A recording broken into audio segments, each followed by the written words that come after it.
Hey guys, it's Kat and I'm back today with a late May edition of my hashtag Team Project Pan 2022. It's actually technically the start of June when I'm filming this, but it is what it is.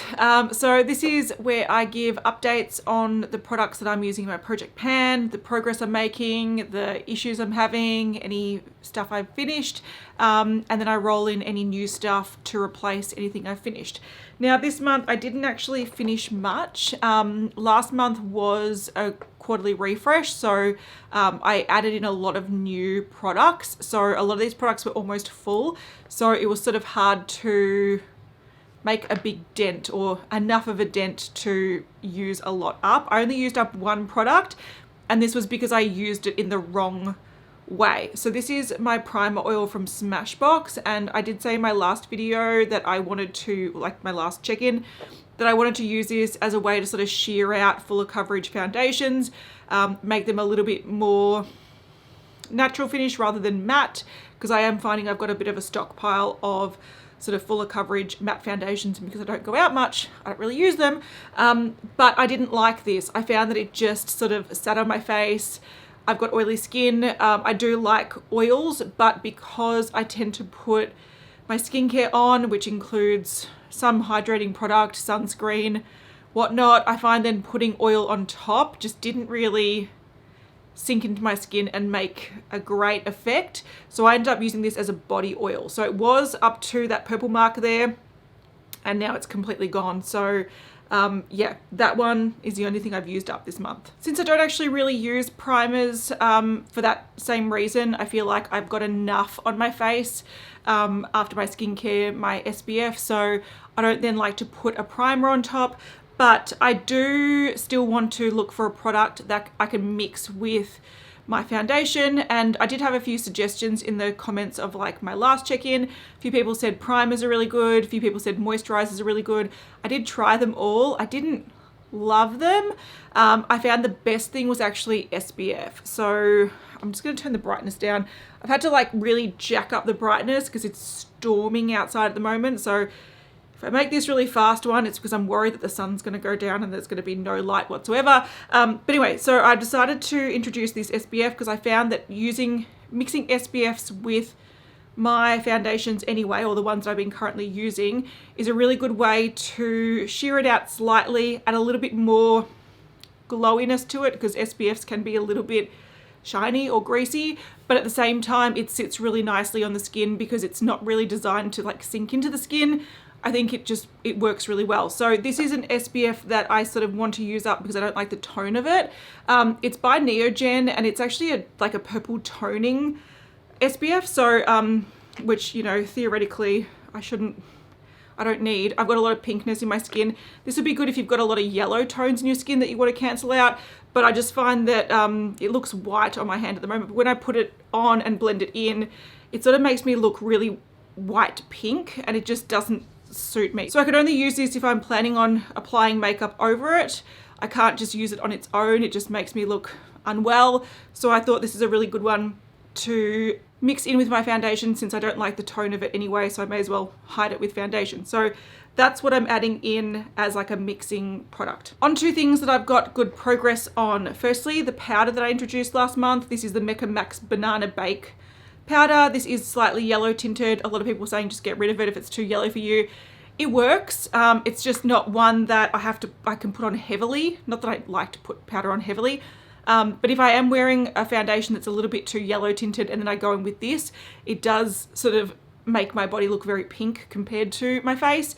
But just lightly or with a more pink toned foundation, it works really well. And that's how much I've used. So I'll have a photo on the screen of where I was up to last month. And I use a lot of powder because I have oily skin. So there we go. Even when I'm not really using makeup, I tend to maybe powder a little bit just to tone down some of the oils. So yeah, that is going to be done next month. I should probably preemptively add in another powder because this will probably be done in a couple of weeks. But I want to play around and see which powders I want to target first. So yeah, really good progress on that one. Let's get on to more sort of fun visual progress. This is my Benefit Cheekathon palette. I have been using this pretty much exclusively. I'm wearing it today. I'm wearing the bronzer, and the sort of this blush down here. I was hoping to hit pan on the bronzer. I have not done so, but I sort of feel like almost any day now it's got a bit of a dip in it. The main difference you can see is that this Coralista blush, which is what I'm wearing today, that's what that highlight is.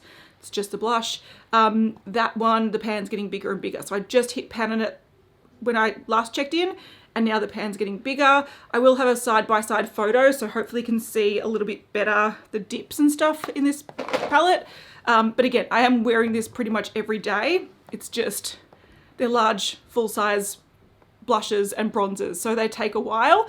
But I have been enjoying the Coralista and Hoola bronzer combination. I think that's my favorite, followed by Roche-Posay. So I do tend to use Roche-Posay quite a lot, but that's a firmer consistency. It's like a gelée, sort of baked gelée sort of formula rather than a powder. It is a powder, but it's, yeah, it's just a different consistency and it's a little bit firmer pressed, so it's sort of hard to get a bit of a dip in it. These two are the ones I focus on mostly. All right, more good progress. My fragrance that I added in last month, I haven't marked it yet, but hopefully you can see it was where that purple line is, and now it's down to here. That's just a close-up for you, so I will mark it at that level, but if I'm going the way I'm going, I should probably use this up in 2 months' time. It's been so easy to use this because I love it, and because it's such a fresh scent, you can actually use like 4 spritzes of it at one time. You don't need to go, ugh, too much. This is actually a really fresh, like watery scent, and I love it. So yeah, I'm making really good progress on that. I'm making surprisingly good progress on my Sigma lip oil. I'm wearing it today, so it's really comfortable. It's a really beautiful color. It's sort of my daily go-to lip balm sort of color, lip balm product. I'm gonna put a little bit more on. I don't need to, but I just want to. I keep this in my car, and I tend to be in my car every day, so whenever I sort of am not wearing a lipstick, I'll just put this on, and it was up that purple mark, and now when I settled it before, it's at that pink mark. So a lot of this would be the doe foot applicator, because it's one of those big chunky doe foot applicators, like one of these ones. So I feel like it's probably artificially increased the level, and I only think I've got probably a couple months left of this. I do think it's going to get quite hard to get around the sides and use it all, but I will try because it's a lovely product. So having a good time with that. My 2 Fourth Ray Beauty finishing sprays, I've got the Fresh AF Energizing Mist and the Glisten Up. I've been focusing more on this one. I like the Glisten Up more. I've only used this maybe twice, so I'm not even going to mark it. It's almost to the top. This one I have used quite a few times. I was hoping to like almost use one of these a month. I just feel like this year I haven't been doing like the full steps of makeup, so finishing spray is something I don't tend to go for, but hopefully I'll make an effort to use this most days and finish this up in the next month so I can move on to the next one or use them as a combination, whatever. There is some progress, but not as much as I was hoping. I don't think I've got any progress on my highlighter.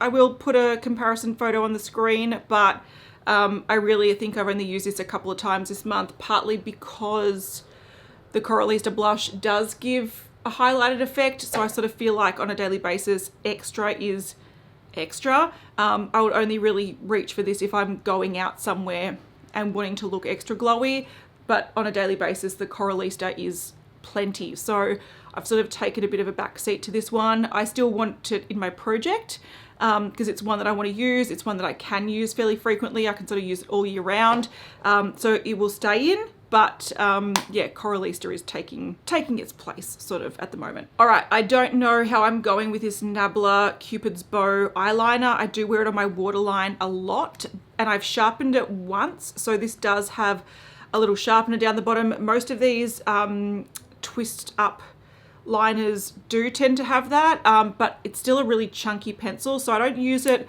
on my top lash line. I exclusively use it on my waterline, which means I don't use it much. I will have a side-by-side photo of the progress. Again, I don't think it's much because it takes a lot of usage to see any progress on this, but I have been using it fairly consistently, just in small areas though. All right, onto things I need to weigh, and there's quite a few things here, and I've made progress on all of them, which is good.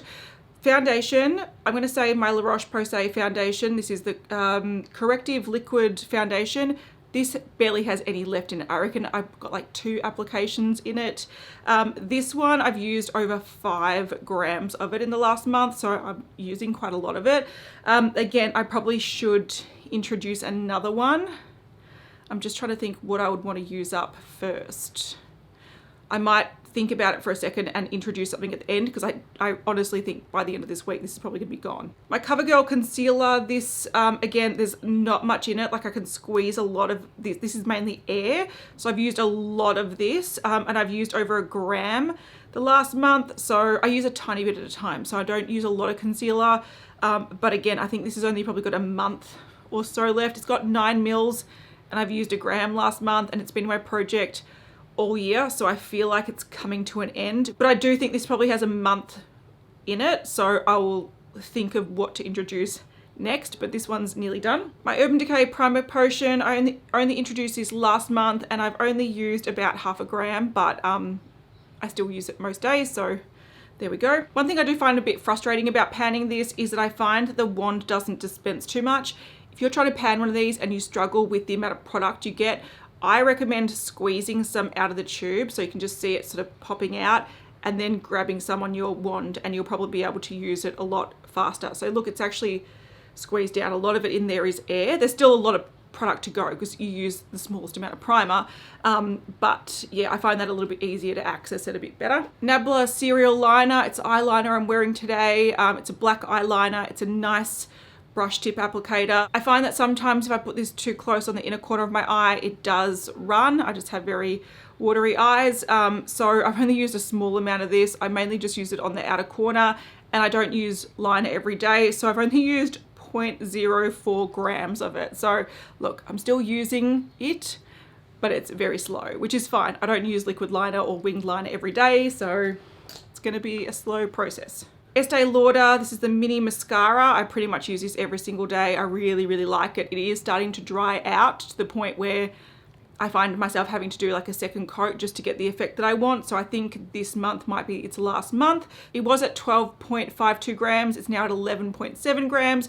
So for a little tiny itty bitty mascara, I've used quite a lot. This only contains 2.8 mils. So yeah, and when I did introduce it last month, I think I had heavily used it leading up to that. So yeah, I don't think it's got too much left to go. I think a month is probably where I'm going to call it, but I'm going to enjoy it until it's done because I really like this mascara. The last thing that I needed to weigh was the M Cosmetics. This is the Micro-Fluff Sculpting Brow Cream in Espresso. I introduced this last month. It was at 8.81 grams and now it's at 8.69 grams. So again, used a little bit, but it's a micro sort of brush.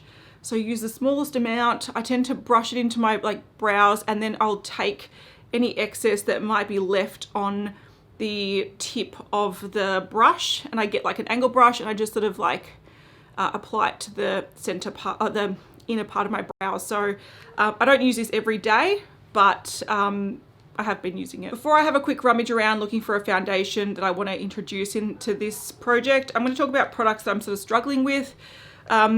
This is the Huda Beauty Tantour in Fair. I just don't really use it. I have used it since last month, but I think I've only used it once or twice. So I will have a comparison on the screen, but it's not a very impressive comparison. This might be a product that I am going to get rid of. Also, I have recently bought a new putty bronzer, and I'm doing a series where whatever I buy, I have to get rid of something.